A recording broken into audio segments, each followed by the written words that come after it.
ایمان بالغیب اصل ہے. جس چیز کی تصدیق دیکھ کر کی جائے اس کا ایمان نہیں کہتے. حضور اکرم صلی اللہ علیہ وسلم اپنے صحابہ کو ایمان بالغیب ایسے سکھلاتے تھے کہ جب کوئی آ کر یہ کہتا کہ ہمارے مشاہدے میں یہ ہے، سنو غور سے بات، کوئی آ کر یہ کہتا کہ ہمارے مشاہدے میں یہ ہے، تو آپ صلی اللہ علیہ وسلم اس کے یقین کو ظاہر سے غیب کی طرف پھیرتے، اس کے یقین کو ظاہر سے غیب کی طرف پھیرتے. ایک صحابی نے آ کے عرض کیا حضور اکرم صلی اللہ علیہ وسلم سے کہ اونٹوں میں خارش پھیل گئی، اونٹوں میں خارش پھیل گئی. آپ نے فرمایا کہ اونٹوں میں خارش کیسے پھیلی؟ یہ سوال آپ نے اس لیے کیا تاکہ یہ معلوم ہو جائے کہ صحابی کیا جواب دیتے ہیں.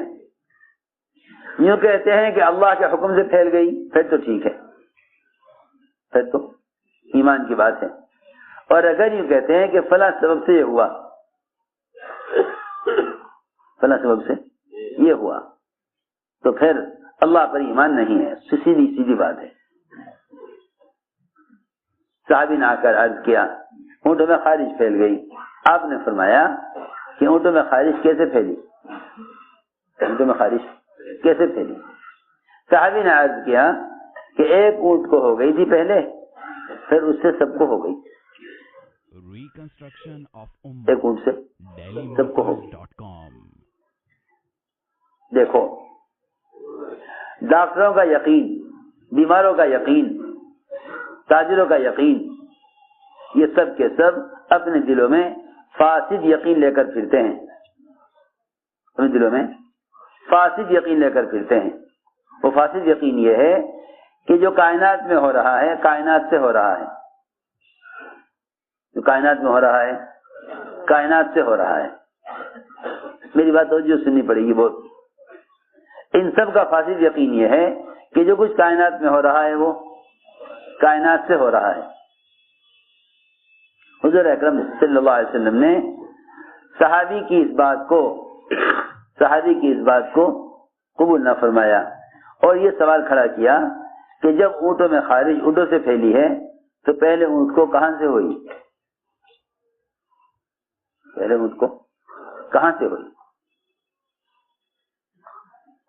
پہلے اونٹ کو خارج کہاں سے ہوئی؟ اگر خارج اونٹوں سے پھیلی ہے پہلے اونٹ کو خارج کہاں سے ہوئی؟ یہ بتاؤ، کتنی آسان بات ہے. اگر اونٹوں میں خارج اونٹوں سے پھیلی ہے پہلے اونٹ کو کہاں سے ہوئی؟ پہلے اونٹ کو کہاں سے ہوئی؟ یہ بتلاؤ. اس کا کوئی جواب نہیں سوائے اس کے کہ یہ کہا جائے کہ ہر اونٹ کو خارش اللہ کے حکم سے ہوئی. ہر اونٹ کو خارش اللہ کے حکم سے ہوئی. سنو دھیان سے، ہر اونٹ کو خارش اللہ کے حکم سے ہوئی. اس بات کو اس لیے فرمایا گیا تاکہ کائنات میں جو بھی تغیر ہو تم اس کو کائنات کے نقشے سے نہ جوڑو. یوں نہ کہو یہ ہوا تھا اس کی وجہ سے یہ ہوا ہے، اگر یہ نہ ہوتا تو یہ بھی نہ ہوتا، یہ نہ ہوتا تو یہ بھی نہ ہوتا. جو اللہ کو بھلا دیتے ہیں وہ آپس میں اس لیے جھگڑتے ہیں، جو اللہ کو بھلا دیتے ہیں وہ آپس میں اس لیے جھگڑتے ہیں کہ وہ نقصان کا الزام ایک دوسرے کو دیتے ہیں. وہ نقصان کا الزام ایک دوسرے کو دیتے ہیں. دنیا میں جتنا بھی فساد ہے سب اس لیے ہے کہ دنیا کے ہر خیر و شر، نفع اور نقصان، اس سب کو اللہ کے غیر کے ساتھ جوڑا جا رہا. دنیا میں اس لیے فساد ہے. وہ کہتے ہیں تم نے کیا، وہ کہتے ہیں تم نے کیا، کہتے ہیں تم نے کیا، وہ کہتے نہیں تم نے کیا. حالانکہ دنیا کے تمام تغیرات کا تعلق براہ راست اللہ سے ہے. اگر تمہیں اللہ تعالی کے امر سے خیر نظر آوے تو یہ تمہارے اعمال خیر کا نتیجہ ہے. اور اگر تمہیں اللہ کی طرف سے شر آتا ہوا نظر آئے تو یہ تمہارے برے اعمال کا نتیجہ ہے۔ جو حالات کو اللہ کی طرف منسوب نہیں کرے گا، جو حالات کو اللہ کی طرف منسوب نہیں کرے گا، وہ خیر کے حالات میں شکر پر نہیں آئے گا، اور شر کے حالات میں توبہ کی طرف نہیں آئے گا، کیونکہ جو خیر اور شر کو اللہ کی طرف نہیں پھیرے گا وہ خیر کے ذریعے شکر پر کبھی نہ آئے گا، بلکہ وہ جس طرف سے خیر آتی ہوئی دیکھے گا اس طرف چل دے گا۔ سنو تو صحیح، اگر مسلمانوں کو اہل باطل کی طرف سے مال نظر آئے گا تو یہ سمجھیں گے خیر ان کی طرف سے آ رہی ہے، خیر ان کی طرف سے آ رہی ہے، وہ اللہ کو چھوڑ کر غیروں کی طرف جائیں گے۔ اگر ان کو معلوم ہوا کہ نقصان ان کے ہاتھ میں ہے تو یہ اللہ کو چھوڑ کر ان کی طرف جائیں گے، ان کے نقصان سے بچنے کے لیے۔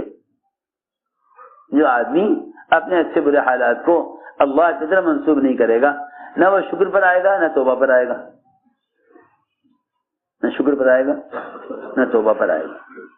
اس لیے میں نے عرض کیا کہ حضور اکرم صلی اللہ علیہ وسلم اپنے صحابہ کو ایمان بالغیب یوں سکھلاتے تھے کہ جو بات پیش آئے اس کا تعلق براہ راست اللہ کے امر سے ہے، اس کا تعلق براہ راست اللہ کے امر سے ہے، اس کا تعلق براہ راست اللہ کے امر سے ہے۔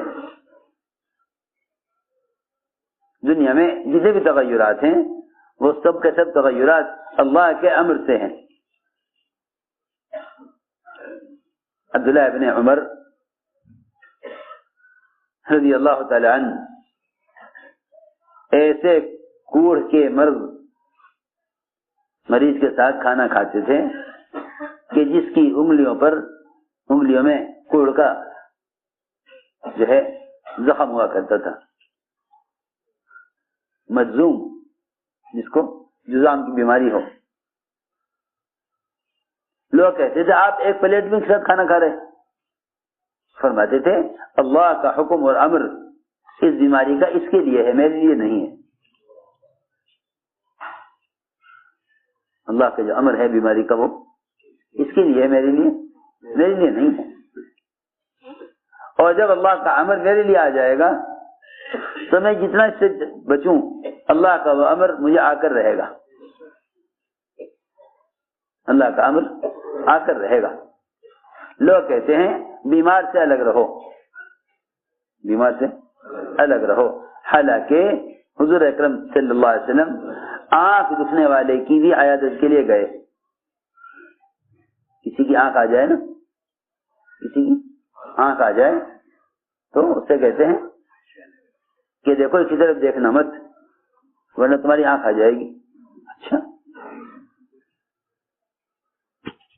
تمہاری آنکھ آ جائے گی اسی طرف نہ دیکھنا۔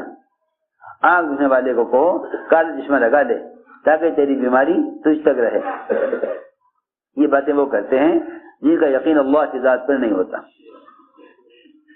سوچو تو صحیح، حضور اکرم صلی اللہ علیہ وسلم آنکھ دکھنے پر بھی عیادت کے لیے گئے کہ چلو فلاں کی آنکھ دکھائی ہے، اس کی عیادت کر کے آئے۔ سوچنا چاہیے۔ ڈاکٹر کہتے ہیں مریض سے الگ رہو، ڈاکٹر کہتے ہیں مریض سے الگ رہو۔ اسلام کہتا ہے کہ ایک مریض کی عیادت کے لیے اس کی مزاج پرسی کے لیے اگر آپ ایک آدمی جائے تو اس ایک کے ساتھ 70,000 فرشتے جاتے ہیں۔ کتنے؟ 70,000 فرشتے کس کے ساتھ؟ ایک آدمی کے ساتھ۔ کہاں جا رہے ہو؟ کہ جی فلاں کی عیادت کے لیے جا رہا ہوں۔ ایک مریض کی عیادت کے لیے کوئی جائے تو 70,000 فرشتے ساتھ ہوتے ہیں۔ ہم ایک صاحب کی عیادت کے لیے جا رہے تھے، ہم شاید گاڑی میں 6-7 کتنے تھے،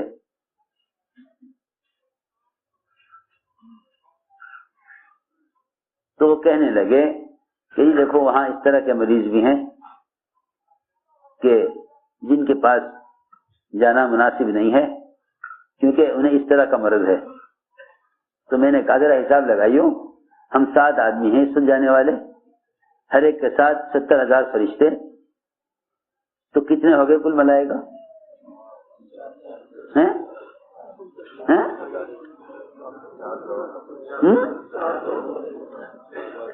کتنے؟ 4,90,000.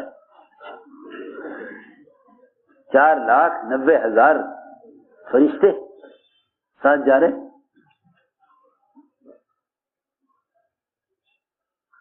اتنی بڑی تعداد فرشتوں کے ساتھ ہے تو تمہیں کیوں اس بات کا خیال آیا کہ اس کی بیماری ہمیں لگ جائے گی؟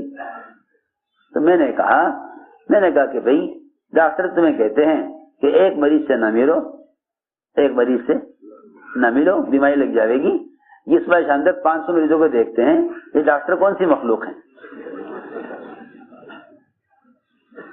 ڈاکٹر کون سی مخلوق ہیں کہ یہ صبح سے لے کے شام تک اتنے مریضوں کو دیکھتے ہیں، منہ سے منہ لگا کے بیٹھتے ہیں، ساری بات مریض کی بیٹھ کے سنتے ہیں، اس کے زخم کو کھولتے ہیں، دیکھتے ہیں. یہ کیا بات ہے؟ یہ کیا بات ہے؟ بس جو چیز پیش آتی ہے اللہ کے امر سے پیش آتی ہے. یہ پیش آتی ہے وہ اللہ کے امر سے پیش آتی ہے. جب تک کسی چیز کو اللہ نہیں چاہ لیں گے اس وقت تک وہ چیز وجود میں نہیں آئے گی. جب تک اللہ نہیں چاہ لیں گے وہ چیز وجود میں نہیں آئے گی. جب اللہ چاہ لیں گے تو کوئی طاقت اس کو روک نہ سکے گی، کوئی طاقت اس کو روک نہ سکے گی. اس لیے فرمایا کہ سب سے بڑی طاقت اور قوت یہ ہے کہ تم اللہ کے ساتھ اپنا گمان ٹھیک کر لو. اللہ کے ساتھ اپنا گمان اللہ کے ساتھ ٹھیک کر لو. سب سے بڑی طاقت یہ ہے کہ اللہ کے ساتھ گمان ٹھیک کر لو، کیونکہ اللہ تعالیٰ اپنے بندے کے گمان کے ساتھ ہیں. اللہ کے بندے کے گمان کے ساتھ. دیکھو 2 چیزیں مقابلے کی ہیں، ایک نظر ایک خبر. نظر اور خبر 2 چیزیں مقابلے کی ہیں، نظر اور خبر. ایک طرف نظر ہے، نظر مشاہدات کو دیکھے گی، ظاہر کو دیکھے گی، اور خبر وعدوں کو دیکھے گی. خبر وعدوں کو دیکھے گی، نظر ظاہر کو دیکھے گی. خبر غیب کو دیکھے گی، خبر غیب کی ہے وہ یقینی ہے، اور نظر ظاہر کو دیکھے گی یہ غیر یقینی ہے. سب نے آ کر کہا کہ ابو درداء آپ کا مکان جل رہا ہے. فرمایا نہیں، تمہارے پاس نظر ہے میرے پاس خبر ہے. تمہارے پاس نظر ہے میرے پاس خبر ہے کہ جو صبح یہ دعا پڑھ لے گا، یہ صبح یہ دعا پڑھ لے گا اللہم انت ربی لا الہ الا انت علیک توکلت وانت رب العرش الکریم ما شاء اللہ کان وما لم یشاء لم یکن ولا حول ولا قوة الا باللہ العلی العظیم اعلم ان اللہ علی کل شیء قدیر وان اللہ قد احاط بكل شیء علما اللهم انی اعوذ بک من شر نفسی ومن شر کل دابۃ انت آخذ بناصیتها ان ربی علی صراط مستقیم. جو صبح دعا پڑھ لے گا اس پر شام تک کوئی مصیبت آ نہیں سکتی. شام تک کوئی مصیبت نہیں آ سکتی. میں نے صبح یہ دعا پڑھی ہے اس لیے میں آپ کی بات سے یقین نہیں کر سکتا. اگر تم اللہ تعالی سے اپنے گھر کو بچانا چاہتے ہو پھر تو وعدوں کے یقین کو آگ دیکھنے والوں کے دیکھنے کے باوجود ان کی بات کا انکار کرو. اور اگر تم یہ کہو کہ ہاں آگ لگ گئی ہوگی، جب آگ لگتی ہے تو اپنے ارادے سے چلتی ہے. سوچو تو صحیح کتنی مزے کی بات ہے. آگ لگتی ہے اپنے ارادے سے چلتی ہے، اسے کوئی روکنے والا نہیں ہے. اسے کوئی روکنے والا نہیں ہے. یوں خیال کرو گے کہ آگ لگے گی تو اپنے ارادے سے چلے گی، کوئی روکنے والا نہیں ہے. تو پھر اللہ رب العزت مومن کے ساتھ معاملہ اس طرح بھی اس کے گمان کے اعتبار سے کریں گے, اس اعتبار سے بھی اس کے گمان کے اعتبار سے کریں گے. جتنا مسلمان نقصان اٹھا رہا ہے وہ اللہ کے ساتھ بدگمان ہونے کی وجہ سے نقصان اٹھا رہا. جتنے صحابہ نے نفع اٹھائے ہیں اور جتنا نظام کائنات صحابہ کرام نے اپنی چاہت کے مطابق چلایا ہے وہ صرف اللہ کے ساتھ اپنا گمان ٹھیک کر کے. ہم سوچیں گے آگ اپنے حساب سے چلے گی, نہیں, آگ اور دریا اللہ کے امر سے چلتے ہیں, مومن کی چاہت کے مطابق. سارے آگ اور دریا اللہ کے امر سے چلتے ہیں, مومن کی. دیکھو تو صحیح, کسی عجیب بات ہے, اللہ کے امر سے چلتے ہیں مومن کی چاہت کے مطابق. اپنی چاہت سے نہیں چلتے. جب تم کہو گے اپنی چاہت سے چلتے ہیں تو تمہارے خلاف چلیں گے, اور جب تم کہو اللہ کی چاہت سے چلتے ہیں تو تمہارے موافق چلیں گے.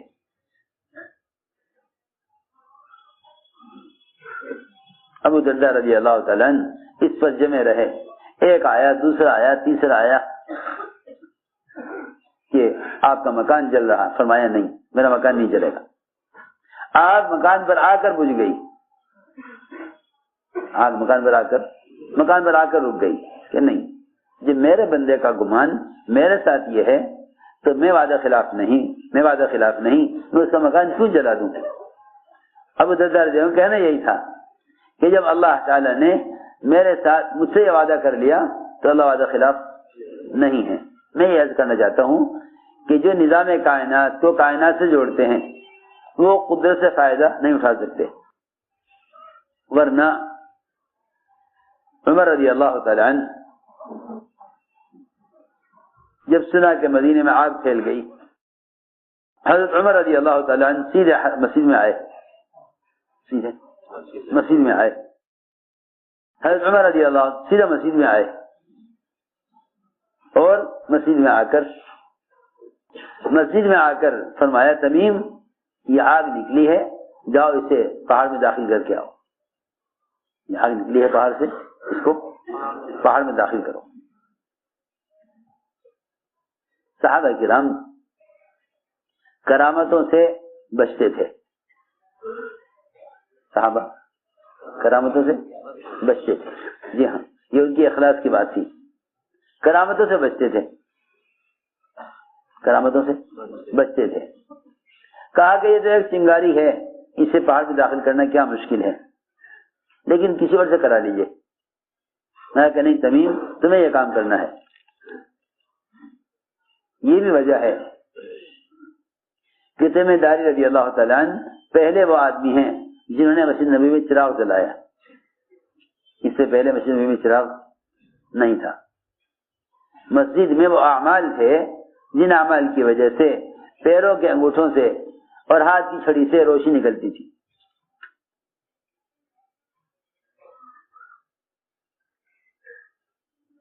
دو بچے آپ کے پاس بیٹھے رہے, رات کو دیر ہو گئی, مدینہ منورہ سانپ بچھوں کا علاقہ, یہ اندھیرا ہو گیا, کیسے جانے, کہ لو یہ چھڑی لو, اس میں روشنی نکلے گی, اس کی روشنی میں چلے جاؤ,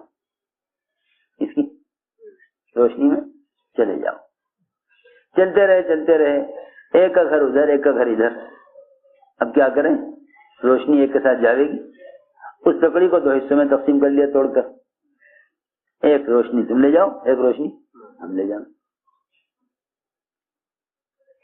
جب مسجد میں اعمال عبادت اجتماعی طور پر, اعمال دعوت اجتماعی طور پر ہوتے تھے تو وہاں سے نور لے کر نکلا جاتا تھا.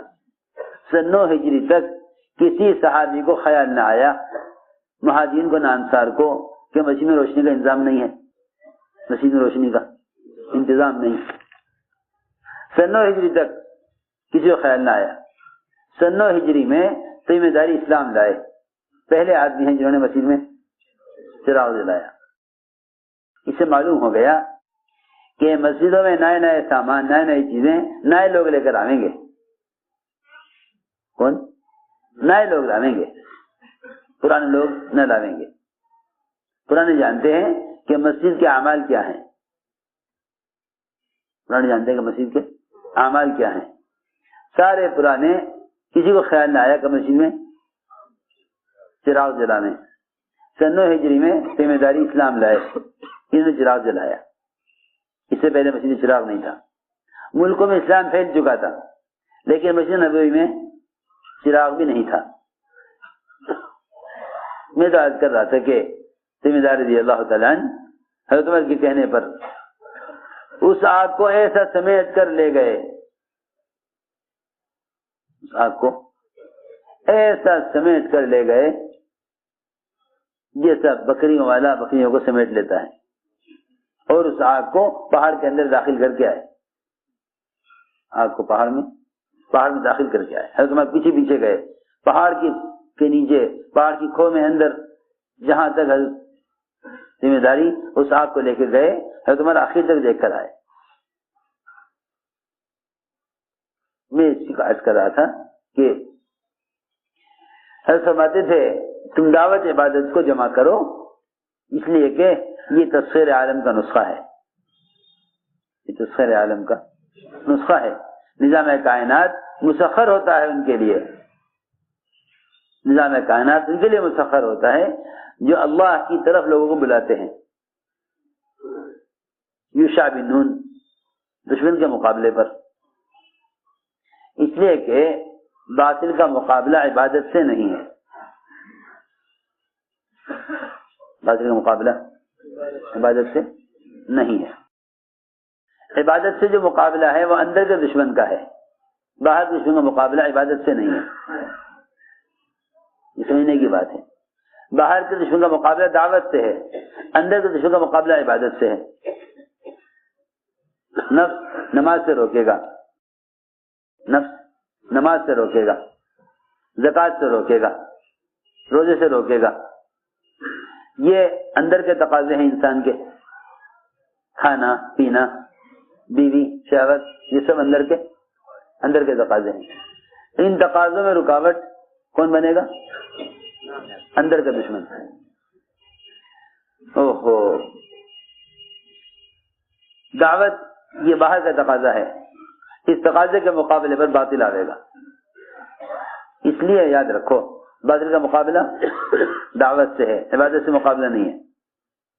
اپنی اپنی عبادت کرو، اپنے اپنے اعمال کرو انفرادی، باطل مقابلے پر نہیں آئے گا. باطل کا مقابلہ دعوت سے ہے،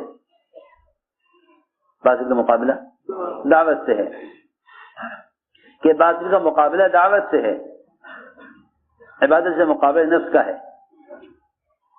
عبادت سے مقابلہ نفس کا ہے، دعوت سے مقابلہ باطل کا ہے. چنانچہ یوشع بن نون وہ دشمن کے مقابلے پر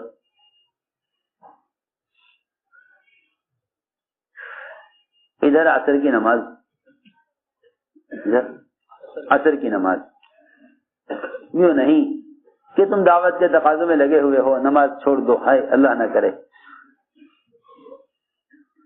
نوافل کو بھی ہلکا سمجھنا، نوافل کو بھی ہلکا سمجھنا کسی بھی وجہ سے وہ فرائض سے محروم کر دے گا.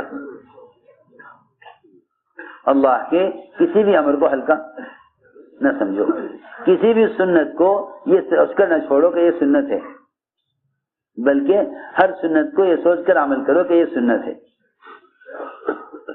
سنت پر یہ سوچ کر عمل کرو کہ یہ سنت ہے. یہ سوچ کر نہ چھوڑ دو کہ یہ سنت ہے. ہمیں صحابہ کرام میں فرق یہ ہے، وہ سنت پر عمل کرتے تھے سنت ہونے کی وجہ سے، ہم سنت کو چھوڑتے ہیں سنت ہونے کی وجہ سے. عجیب بات ہے. صحابہ سنت پر عمل کرتے تھے سنت ہونے کی وجہ سے، ہم سنت کو چھوڑتے ہیں سنت ہونے کی وجہ سے. کہ چھوڑ دو سنت ہے، یہ چھوڑ دو، یہ ضروری نہیں، یہ تو سنت ہے. ارے سنت کے بغیر اسلام کا حسن اور سنت کے بغیر اسلام کی جاذبیت نہیں. اور یاد رکھیو جو آدمی اتباع سنت پر نہیں ہوگا باطل اس سے مرعوب نہیں ہوگا، اس لیے کہ سنتوں کو چھوڑ دینے والوں کی زندگی غیروں کے زیادہ مشابہ ہوگی. سنت چھوڑنے والوں کی زندگی غیروں کے زیادہ مشابہ ہوگی.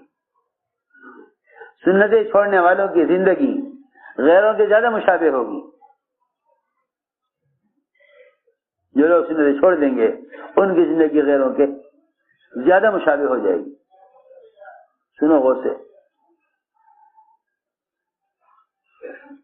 تو میں نے عرض کیا کہ یوشع بن نون دشمن کے مقابلے پر ادھر عصر کی نماز ادھر دشمن. اگر عصر پڑھے تو دشمن کا خطرہ، اس لیے کہ صحابہ کا نماز پڑھنا ہماری طرح نہیں تھا کہ ہم ہر طرف دیکھ رہے ہوں کیا ہو رہا. کفار کہا کرتے تھے کہ ان پر اگر حملہ کرنا ہے تو سب سے بہترین موقع نماز کے درمیان میں ہے، کیونکہ نماز ان کا ایک ایسا عمل ہے جس میں یہ کسی طرح متوجہ نہیں ہوتے، پوری طرح نماز میں پورے دھیان سے مشغول رہتے ہیں. ان پر حملہ کرنے کا یہ موقع اچھا ہے.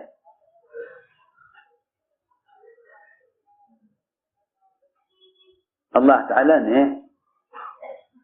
تعالی نے مسلمان کو عبادات میں جتنی سہولتیں دی ہیں وہ ساری سہولتیں دعوت اللہ کی وجہ سے دی ہیں. میری بات دھیان سے سننا. یہ ساری سہولتیں دعوت اللہ کی وجہ سے دی، اور جتنی بھی غیبی نصرتیں ہیں دعوت اللہ کی وجہ سے ہیں. سننا غور سے. کیا اگر تم دشمن کے مقابلے پر ہو تو پھر تم اپنی نماز دو حصوں میں کر لو. صلاۃ خوف دی ہے دعوت پر، صلاۃ خوف دی ہے دعوت پر. تم دعوت دو گے، وہ دعوت قبول نہ کریں گے، مقابلے پر آ جائیں گے، تو پھر ہم تمہیں بتاتے ہیں کہ تم نماز اس طرح پڑھو. صلاۃ خوف ملی ہے دعوت پر. پھر مسافر 4 رکعت کے بجائے 2 رکعت کر دے. اگر 4 پڑھے گا مسافر تو نماز نہیں ہوگی، دہرانی پڑے گی.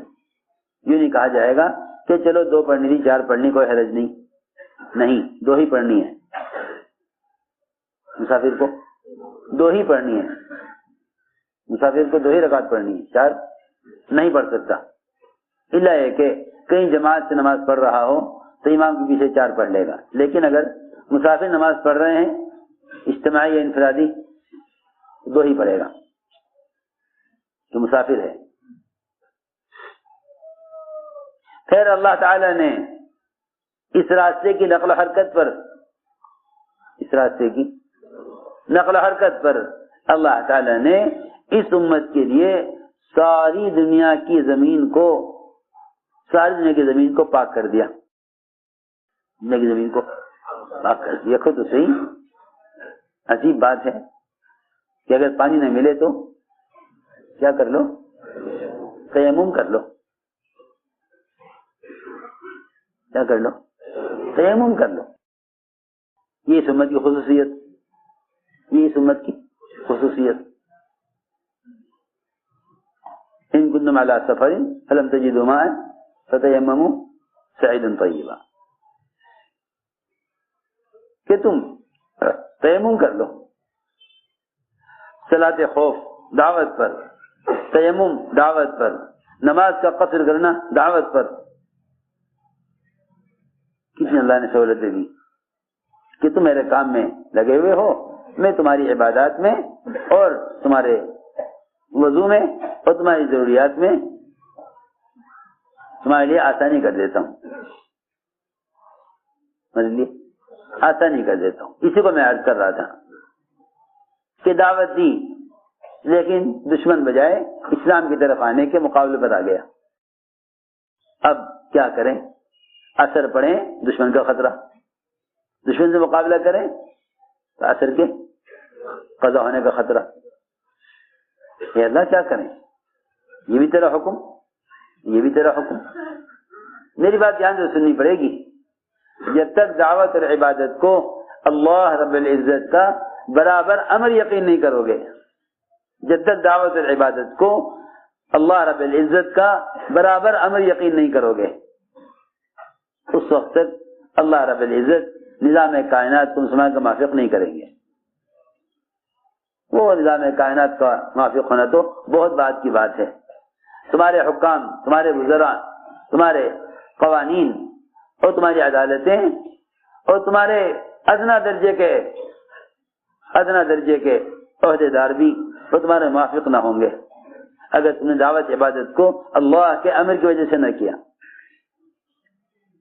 جب تک دعوت عبادت کو اللہ رب العزت کا برابر امر یقین نہیں کرو گے، جب تک دعوت عبادت کو اللہ رب العزت کا برابر امر یقین نہیں کرو گے، دونوں کاموں کو اللہ کا امر سمجھ کر نہیں کرو گے، نظام کائنات مسخر نہیں ہو سکتا. یہاں آ کے پریشان ہو گئے، یہاں آ کر کیا کریں؟ اے اللہ یہ بھی تیرا حکم، یہ بھی تیرا حکم، مگر فرق کیا ہے؟ اسے اٹھاؤ. فرق کیا ہے؟ یہ فرق یہ ہے، سنو غور سے، یہ اچھی بات ہے. فرق یہ ہے کہ اے اللہ ہم تو تیرے مامور ہیں، ہم تو تیرے مامور ہیں، تیرا حکم ہے ہمارے لیے دعوت اور عبادت کا. اور یہ سورج یہ بھی تیرا مامور ہے، تیرے حکم کے تابع ہے. فرق یہ ہے کہ ہم مامور ہیں تیرے لیے، یہ مامور ہے ہمارے لیے.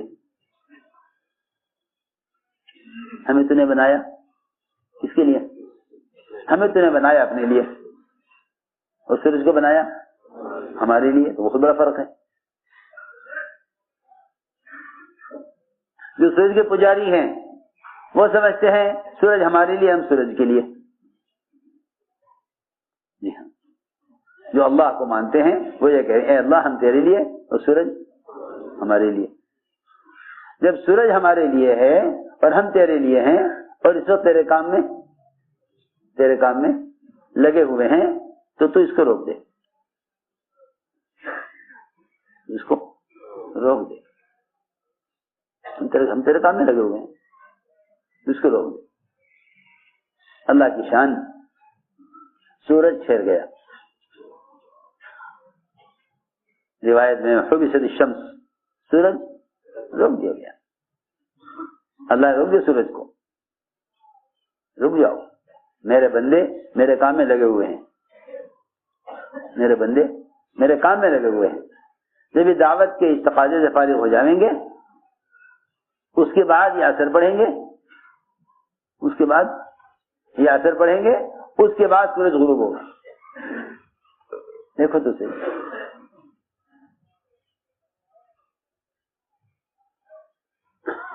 چنانچہ روایت میں ہے سورج ٹھہر گیا. جتنی بھی دیر لگی دشمن سے مقابلے میں فتح ہونے میں، اس کے بعد اثر پڑی. جب اثر پڑ کے نماز سے فارغ ہوئے تب سورج حرکت میں آیا. کتنا بڑا ہے سورج دنیا سے؟